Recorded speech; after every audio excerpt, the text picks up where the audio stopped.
58% of CEOs say that they plan to increase wages by anywhere from 3 to 4% over the next 12 months.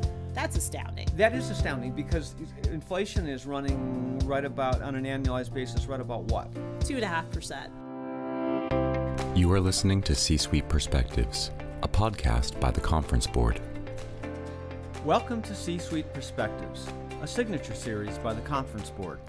I'm Steve Odland from the Conference Board and the host of this series, and in today's conversation, we'll discuss the third quarter CEO confidence reading.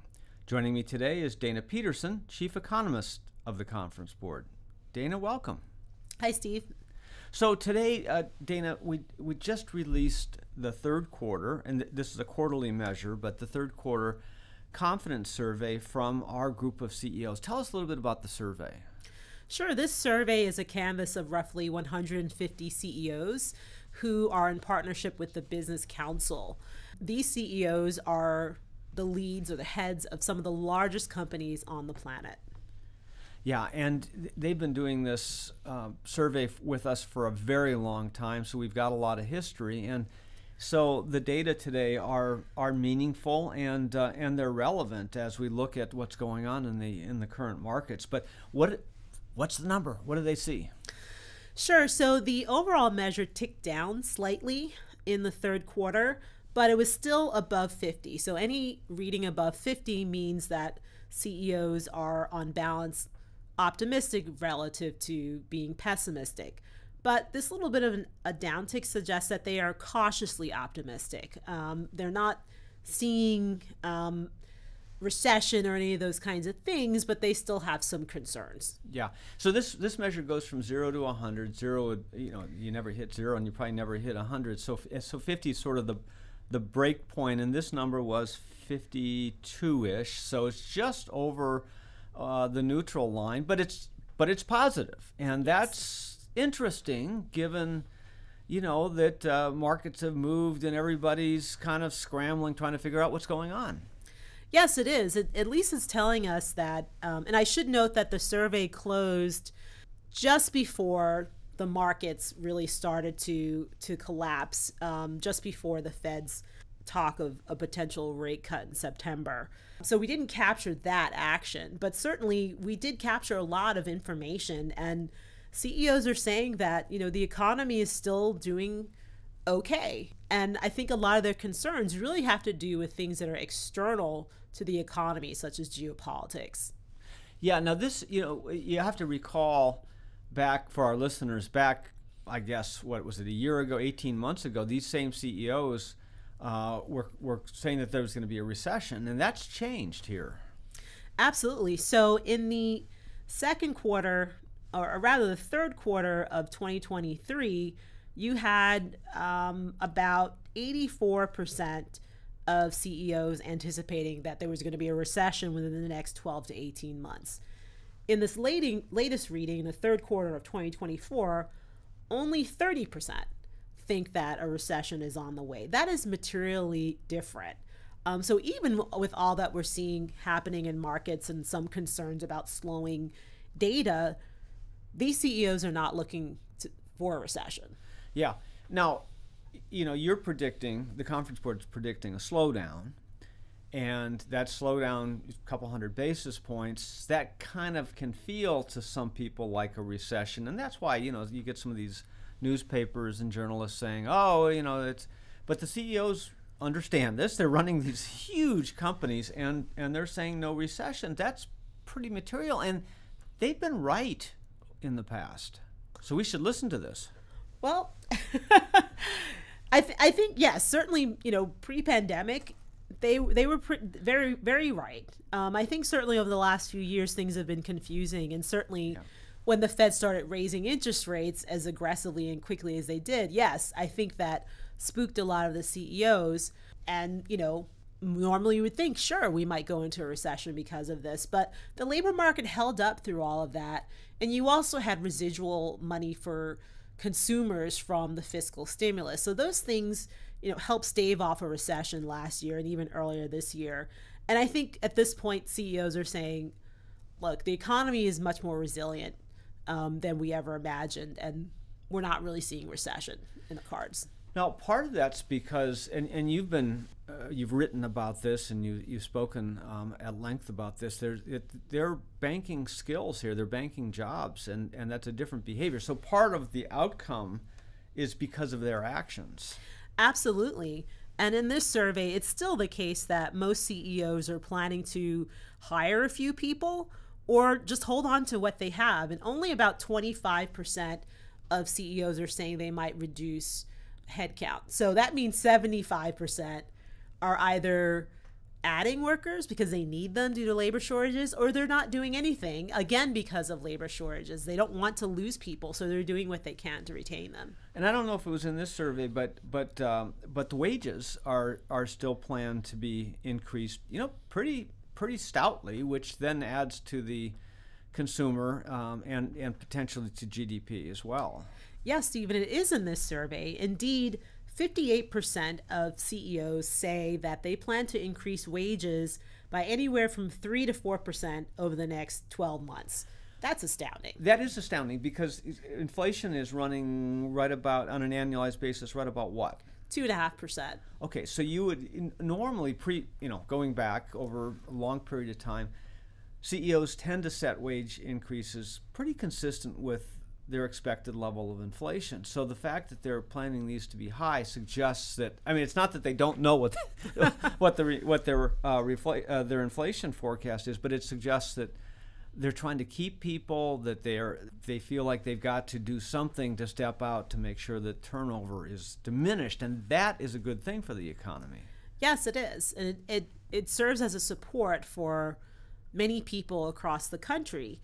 And that's a significant change in behavior. And again, much of that is linked to demographics in the U.S. We have, the entire baby boomer generation leaving, and some of that was accelerated by the pandemic. And so there are many companies, especially where, occupations where you have to physically show up for work, where companies are desperate for workers. And so they're displaying that desperation with these higher wages. And so what do you see in the survey about CEOs? What are their thoughts about their own industries? Because there's a little bit of a difference between what they say about their company and their industry versus the economy as a whole. Sure. So we actually split this up into what do they think happens over the last 6 months, or rather 6 months ago, and what do they think is going to happen 6 months from now. So over the last, or at least current conditions now relative to 6 months ago, slightly more are saying that it's somewhat worse, right? So it went from 26% to 31% saying that, conditions now are either much worse or worse. But still, you have about 44% who are saying things are the same. And looking ahead, which I think is more important, is that 42% are saying that the economy is going to be much better or better 6 months from now, compared to 40% who are saying the same, which really doesn't tell us much. But only 19% say that the economy is going to be worse off 6 months from now. So not only are these CEOs not anticipating recession, they're expecting that things are probably going to be par for the course or slightly better for their own industry 6 months from now. Yeah, now at some point, the inflation number is going to come down close enough to the magical 2% number where the Fed will start lowering interest rates again. That should be a positive for the economy, shouldn't it? Absolutely. And the thing is that the Fed will start lowering interest rates before we get to 2%. So we're thinking we'll get to 2% inflation probably around the middle of next year. But the Fed is probably going to start cutting interest rates before the end of this year. Yeah, and do we have a forecast on when that will be? I guess there's two meetings really that we're looking at. September and November are the next two, right? So sometime in there. Yeah. So our thinking has evolved where the Fed will probably start cutting interest rates in September. Why do we think that? Well, the data have been better. Inflation has come off. We've seen consistent slowing in inflation month after month. The labor market is still holding up. And GDP growth is still, at least in the second quarter, was quite strong. So all that suggests that the Fed can take some of the foot off of the gas and allow some reduction in the degree of restrictiveness. And so that's one reason, the data. The other reason is because the Fed more or less signaled that September is live at their meeting last week. And if the data between now and then continue to cooperate, they are going to cut interest rates. Now, when you and I talked to CEOs, over the past year or two about, what they saw coming in the economy, almost all of them, as you said earlier, 80+% expected a recession, and that's because whenever you've gone through this cycle of high interest rates and the Fed trying to land, quote unquote, land the economy, it's hard, and it tends to then overcorrect a little bit and go into a slower period of time, which goes negative. We haven't had a soft landing in a very long period of time. But if there was a soft landing, wouldn't it look something like this? I think so. You'd see slower GDP growth. You'd see smaller increases in payrolls, but still a relatively low unemployment rate. And importantly, inflation heading in the direction that you want it to go in, and having that confidence that it's going to get to 2% within the next 12 to 18 months. Yeah, and so maybe we didn't quite ask it this way, but maybe that's what the CEOs are seeing is, okay, it's coming in. It's it's like when you're watching an airliner coming in for a landing. It's coming in. It's slowing down. And then it lands, and then things get back to whatever normal is in the new world. And it seems to me from our discussions that's kind of what they're telling us here with a rating that's just a little bit positive but cautious. Yes. Yeah. And so how about capital spending? Because that's the other thing that can impact the economy. I mean, you talked about job banking and keeping and wages and so forth, but spending also is in the capital budgets from companies. What did you hear? Yes. The way we ask this question doesn't really tell us if they are going to accelerate or decelerate capital spending, because we say to them, how much are you going to revise your capital spending plan? So 61% said no revision, but we don't know if they were planning on spending and so they're going to continue doing that, or if they were planning on cutting back and that's what they're going to do. Unfortunately, we don't really have the answer from this. But when we talk to different companies, it really depends upon the industry. So industries that have benefited from public policy around infrastructure, so that's manufacturing, that's cement making, that's all those kinds of things, they're doing very well. And also, I would say the sectors that are linked to consumer services, they probably are seeing somewhat of a slowdown, but it didn't slow down as much as we saw for those sectors that were very much tied to consumers buying goods. Now, the good news is that in the second quarter, consumers bought a lot of goods. They bought cars and furniture, probably because the prices were falling. And they said, well, now's our chance. And so if we continue to see prices fall and also interest rates come down, that suggests a bit of a revival for those sectors that are very closely tied to consumer goods. But I would say for the most part, you just only have a few industries that are really not doing well. Yeah. Now, housing is a really important industry to the economy. Talk about what you're seeing there. Sure. So the housing market started weakening as soon as the Fed began raising interest rates, and that's the point. And when the Fed raises interest rates, or when the Fed does anything, you have these long and variable lags. That means that some aspects of the economy react sooner than others, and so the housing market reacts right away because mortgage rates go up or down seemingly overnight. They even move before the Fed does anything. And so we saw residential investment be very negative, and it's been quite weak. Housing sales, both for new and existing homes, that's the lion's share of the market, have been extremely weak. Housing starts and permits are not great. And also we're hearing from some of the big home renovation types of stores that they're not seeing as much traffic because people aren't renovating as much. And all that makes sense given the fact that, yes, interest rates are very high. And also the price of housing is elevated. So you kind of have two things working against you. So at least if you have the interest rate effect going away and mortgage rates collapse like by 25 basis points just on Friday, and they're probably still falling over the course of this week, then that takes away one of the barriers for people who are looking to get into the housing market. So we think that there's probably going to be a little bit of a resurgence in activity in the second half of this year around housing. Now, will it recover fully? Probably not, because interest rates are still going to be high. We're only expecting the Fed to cut, a few times this year, and probably not by a whole lot. So, but they'll have some relief. But this is partially what you mean, that it really varies by industry. And so this is an industry that gets whacked because of interest rates. Another industry that is kind of an outlier is tech. Mm-hmm. You want to comment on that? Sure. So the tech sector is going through a lot. We've seen the tech sector really take off. Well, it really took off during the pandemic because everyone was sent home and they needed technology. They needed the equipment, they needed the software, they needed the servicing. And also interest rates were very low. We know the tech sector likes to borrow a lot from capital markets. So when interest rates rose and people started going back to work, the tech sector realized, oh, wow, we really hired a lot of people and we probably don't need all of them. So they were right sizing, but even still the companies were fine.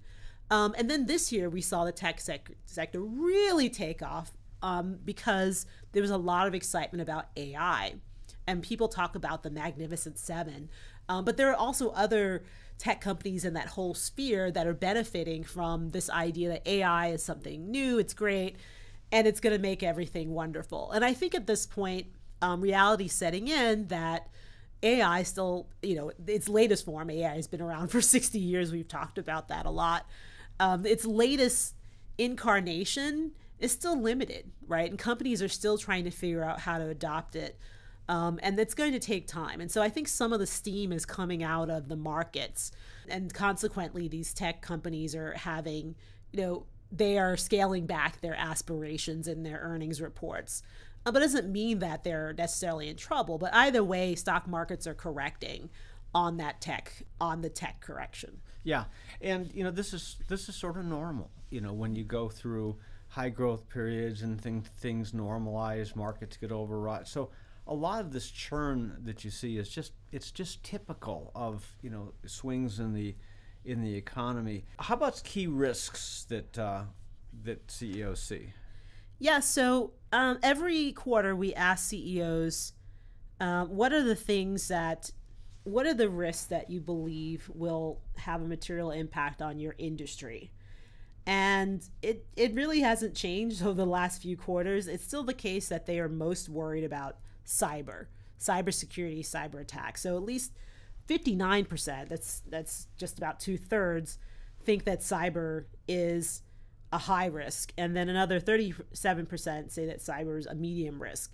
And then second to cyber is geopolitical instability. So you have 52% saying it's a high risk. And these things are external to the company. And while you can help protect yourself from cyber attacks, we saw a few weeks ago that one company updated something and it brought down almost the entire world, right? So it didn't matter if you had great cybersecurity, is whether or not you had that update, right? If you didn't have that company, you were probably fine. So the thing is that these are existential risks. And then third, I would note, is legal and regulatory uncertainty. Now, I would chalk that up to certainly in the U.S., the upcoming elections. There's a lot of uncertainty. We don't know who's going to win or what the policies are going to look like. And so companies don't like uncertainty. So that's probably what's causing that to be number 3 in terms of concerns. Yeah. Yeah, and this is an interesting year. You mentioned the elections, but you've got the majority of the world population that live in countries that are going through some sort of election, whether it's going to be status quo or not for those countries. It can really whipsaw business's point of view, and even if it's a U.S. company, multinational company, what their outlook is and the prospects are outside the U.S. Absolutely. So wrapping up, Dana, how do you look at this survey, and what are a couple headlines that you see these CEOs saying? Sure. CEOs are saying that they're not pessimistic on the economy. They think that there's some things that they should watch out for, but they do have hope. And indeed, they're expecting that 6 months from now, not only will the economy be better, but also conditions for their own industries. In terms of fears about a labor market collapse, at least for these larger companies, they're looking to hold on to their workers. And they're also still anticipating that they're going to be raising wages. So that all suggests that these companies are not panicking. Now, we know that there's still a big segment of smaller businesses, but even when you look at their data, it's not the case that they're planning massive layoffs. So as long as consumers are working and inflation continues to slow and the economy is doing well, growing at least at potential, which is around 1.7%, we should be fine. Yeah. All right, there's the last word. Dana Peterson, thanks for being with us today. And thanks to all of you for listening in to C-Suite Perspectives. I'm Steve Odland, and this series has been brought to you by the Conference Board. You have been listening to C-Suite Perspectives, a podcast by the Conference Board.